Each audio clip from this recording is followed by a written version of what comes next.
Hello, everybody. I'm Will. I'm Kristen. And this is So I'm Watching Midnight Mass, episode 7. Was it Revelation or was it Revelation? For like the third or fourth episode in a row, I don't know what to say. Man. I don't know what you want from me. And how dare you for asking?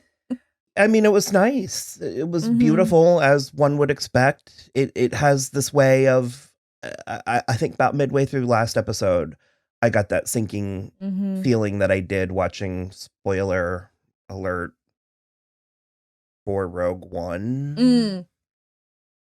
People get mad sometimes. Yeah. Where I was like, this is a suicide mission, isn't it? And for a good, chunk of time, I was like, well, maybe not. And then some people, and then we kept 2. Well, we have Warren and Lisa, although so they'll be okay. I was about to say they can't die.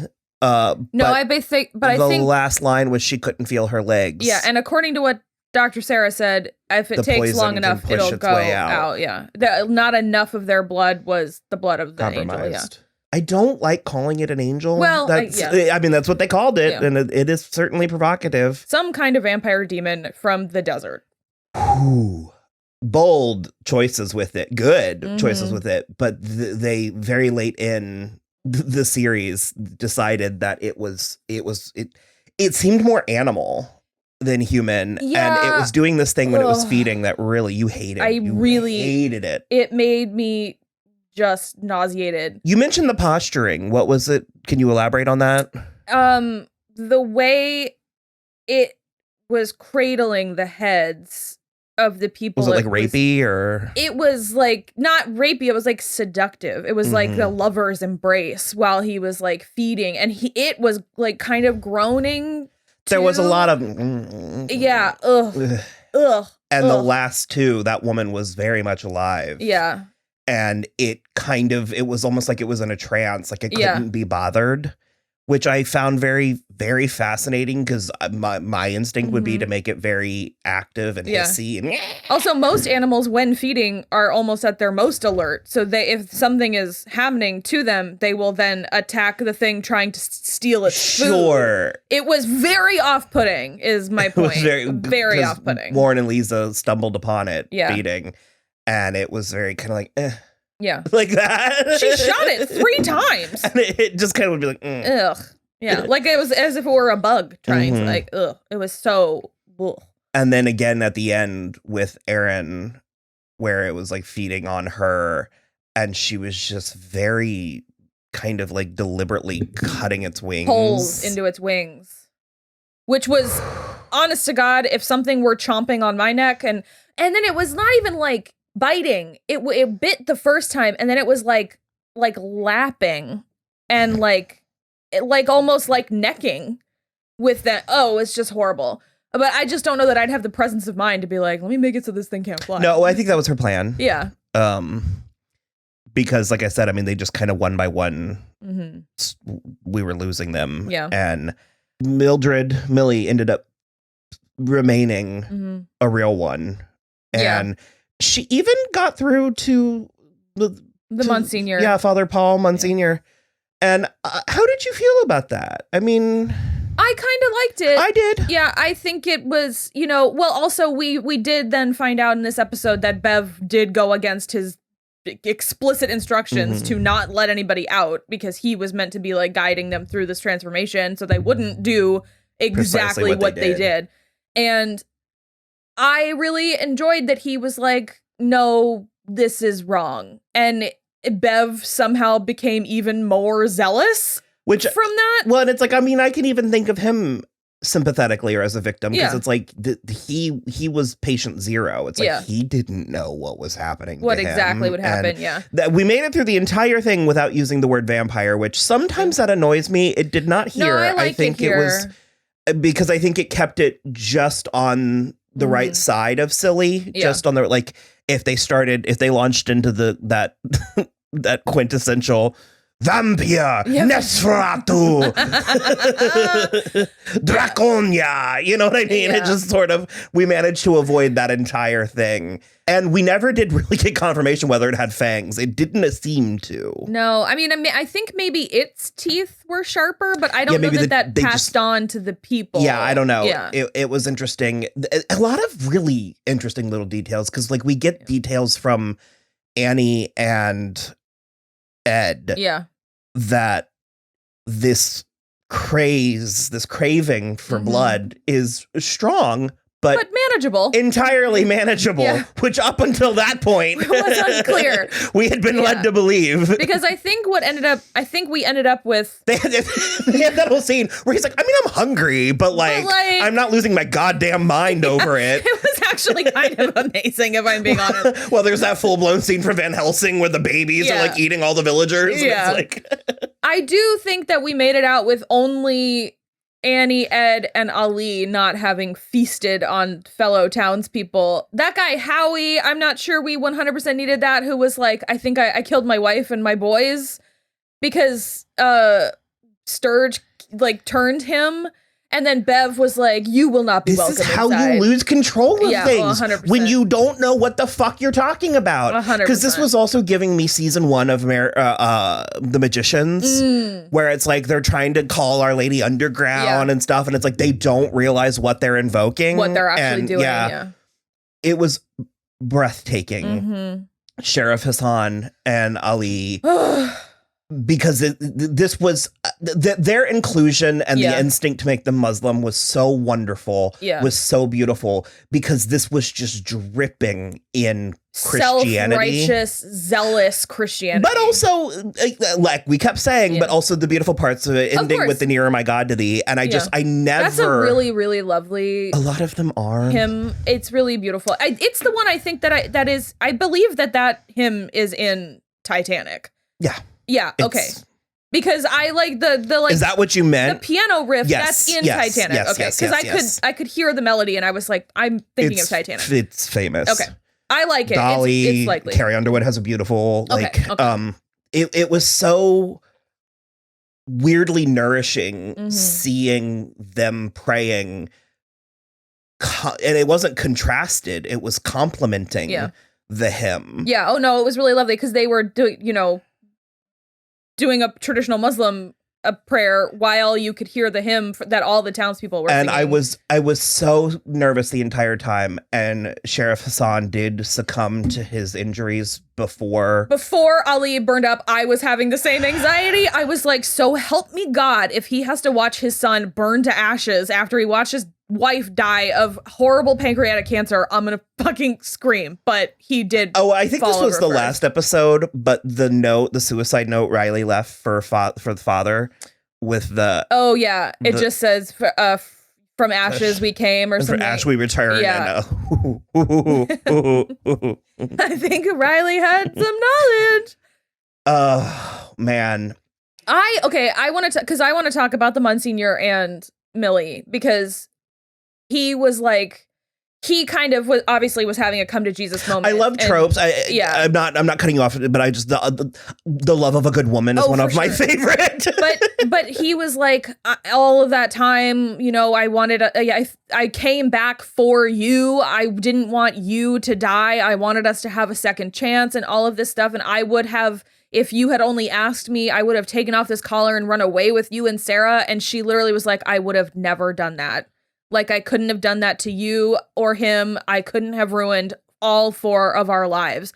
And I just think that she really came out late game for me as like a winner in this show. Like, again, like we talked about, kind of comical at the beginning with the old age makeup.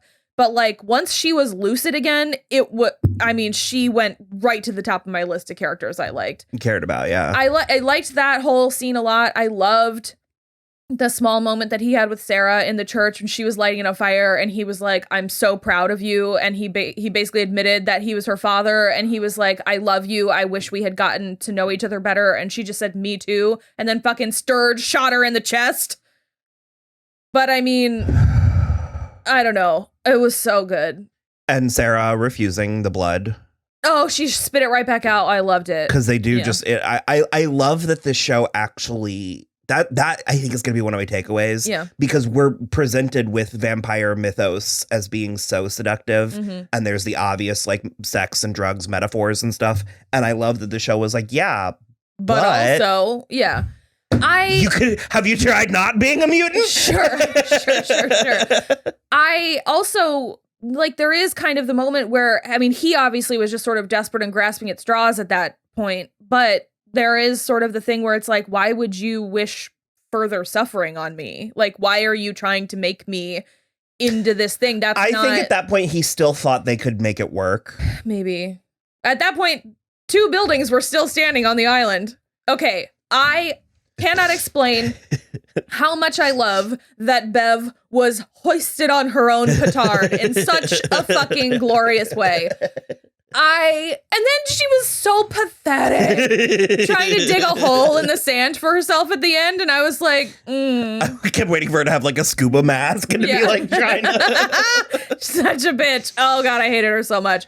Oh, and the slurs at the end, the Muslim slurs at the end, I really... Ugh. Yeah, not my favorite. Well, it's kind of like I said, because at first you were like, you and Rachel were very sensitive to Joe Colley, and I was like, that was borderline charming. Okay, like at least you know where you stood with Joe Colley. These people were pretending, and then when push came to shove, let's see how you really feel. The hypocrisy. I mean, there were just, ugh. There was a real wolf in sheep's clothing. Yeah. Sometimes, did you know that sometimes religion can be used to... They even said it specifically. We're the wolves. I mean, yeah, wow. I'm so glad the kids got away. I'm glad that all the adults were like... Well, we needed an Adam and Eve, I think, to really top off the, like... biblical. And there's the sort of, like, the flood, and then we start anew, and there's always... Yeah. I loved how the sunrise played through the entire... series, the whole show, the sunrise played through, and then it was there at the end. It really is there from minute one. Wow. I really, really loved it. It was just as beautiful in this episode as it was in all the other ones. I liked the ash. It's just kind of icky. It's just kind of gross. But I mean, it was a real baptism by fire. Sure, of course. Yeah, I don't know. Just when all the voices stop. Yeah, I loved actually too that moment between Sturge and Uker, where he was like, hey kid, are you okay? And he was like, I think I killed my mom tonight. And it was like the 3 of them were like, let's, him and Sturge and Howie were like comforting each other. They kind of all were like, ooh, maybe we bet on the wrong horse too far. And then it was like, I just love that Bev was like, burn down the houses. And then all the houses were burnt. Samantha Sloyan, when did you get here? No, honest to God, though, she did so much in this series. Bev is like truly atrocious, but Samantha Sloyan put in. I mean, this series. I think with these types of stories, these types of like horror cult stuff, I mean, she's up there. Yeah, she's iconic. A couple of like more than once, she was like, but what about the boats? And Sturge was like, idiot, the boats are gone. They burned the boats. I thought it was interesting that she didn't really get pretty. The rest of them got pretty. And I thought so too. I've actually been meaning to say I don't know what it means, but I thought it was interesting. Okay, because we also didn't talk about, was it in this episode or the end of the last one when Annie went out of the house and was like, I've got some things to say to you, Bev. It was this episode. And she was like, God doesn't love you more than anyone else. You're not good. You're not a good person. It was amazing. And she, that was uncalled for. And she tried so hard. Mm-hmm. It was very Romeo Michelle. It was very good. Very, very good. And then Annie slit her own throat. Oh, man. I mean, amazing. It was her and Ed singing Nearer, My God, to the... I think they all joined in at the end. Yeah. They started it. And then we had Aaron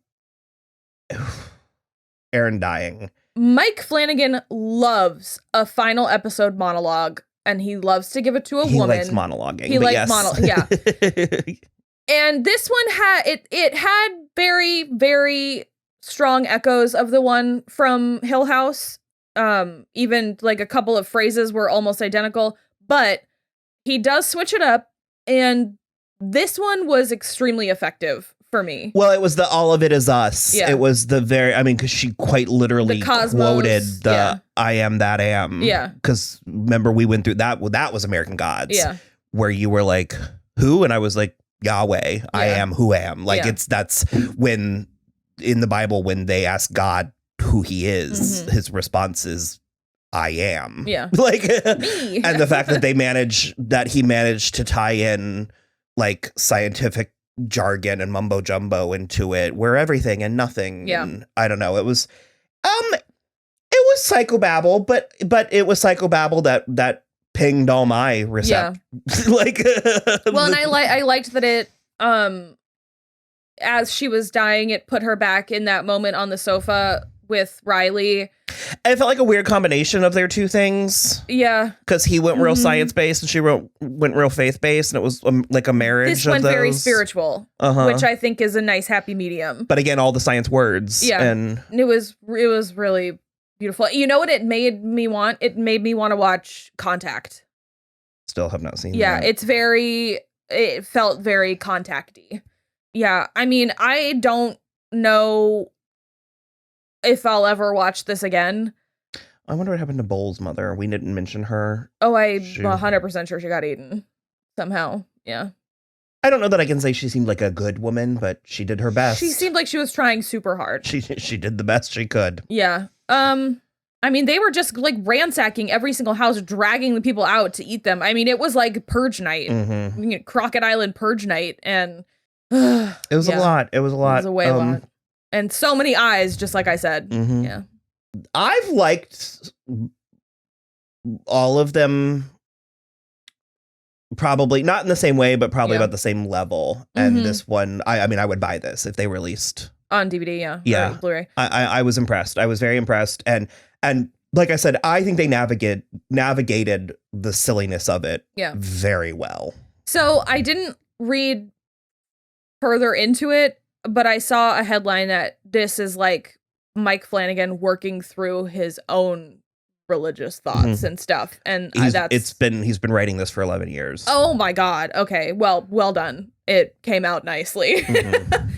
Yeah. Makes me feel better about my 11 years that it took. Yeah. I'm really impressed. I'm continually impressed. Also, Alex Esso, we talked about her a little. She's the one that played Wendy in Dr. Sleep. Who was Wendy? Shelley. She was familiar to me, and now I feel better. Okay. Yeah. Wow. I'm going to think about this show for a long time. Anne said the same thing. Hi, Anne braved this by herself. Alone in her house. In one day. All by her lonesome, yeah. And she was like, I can't wait to hear what you guys have to say about it. Yeah. She mentioned She's specifically, she was like, there's like an image coming up that I haven't been able to get out of my head. And I'm curious to ask her which one it was. Let us know, Anne. I was thinking it was the episode 5 maybe, but I'm not sure. Yeah. So well, I'm going to try and finish watching it with Rachel. So if any of that footage is usable, watch this space for our possible first reaction, proper reaction. I think we'll release you'll see some of the footage regardless, of that, because we recorded hours of it. So I will say that like not a ton of like crazy scares happened after we stopped recording with Rachel yesterday. So no, just all the gut. I don't need guttural gut punches. I don't need that on tape. You may as well have followed me to the bathroom and watched me cry for 5 minutes a little while ago. The last one, I was like almost shaking in the last one. I was so but it's so much, but very good. Really all right, good. Loved it. So 10 out of 10. All right. Yeah, definitely check out Midnight Mass if you are not squeamish. If you're curious, if you're new and you like what we're doing, you can follow along, like, subscribe. We got to our 1,000. Thank you so much, all of you, and we want more. Yeah, more. Also, if you like Mike Flanagan and you're new to the channel, we did cover Bly Manor when episodically it first on video. On video, it was like one of the first things we did. Our hair and makeup is way different. I'm not wearing my glasses. And then we did Hill House. Episode 5 is our highest watched video because everybody got real confused. We also covered Hill House. However, that was when we were just doing audio. So that's on our only. website. And we also did Dr. Sleep that way. We did, audio only. So if you go would to like soimwatching.com and you can search for those episodes and they'll be there. And we are potentially going to make Rachel watch Hill House. Hill House as well. So we might end up with video reactions to that as well. So poke around, look at what we've got, and head over to the website. We have a Patreon, patreon.com/soimwatching you can find us at So I'm Watching. We also have Cashapp and Venmo if you want to throw us money. So I'm Watching. Yep. So we'll throw those down there. Thank you, patrons. Thank you for everything. Yay. And give yourself a round of applause. And we've got more work to do. We're gonna go watch something funny.